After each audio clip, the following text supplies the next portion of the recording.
जुन्नरच्या प्रचार सभेमध्ये राष्ट्रवादीच्या सुप्रिया सुळेंनी शिवसेना पक्षप्रमुख उद्धव ठाकरेंवर टीका केली आहे। अफजल खानाची फौज महाराष्ट्रावर चालून आली असं म्हणणाऱ्या उद्धव ठाकरेंना केंद्रामध्ये याच अफजल खान कसा चालतो असा घणाघाती सवाल सुप्रिया सुळेंनी उद्धव ठाकरेंना विचारलाय। माननीय उद्धव ठाकरेजी ते म्हणतात भाजपची अफजल खानाची फौज आली। बघितलं का नाही? अफजल खान कोण?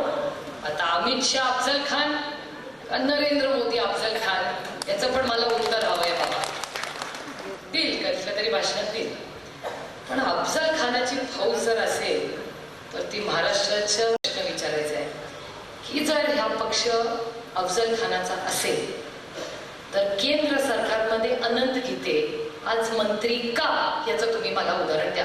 म्हणजे दिल्लीत सत्तेसाठी तो युगपुरुष आणि इथे सत्तेसाठी महाराष्ट्रात तो अफजल खान, काय आम्हाला खोळं समजता काय तुम्ही? मला विचारायचंय काय महाराष्ट्रातली जनता काय खुळी आहे? तुम्ही काही बोलायचं आणि आपलं सगळ्यांना आम्ही हो हो म्हणायचंय।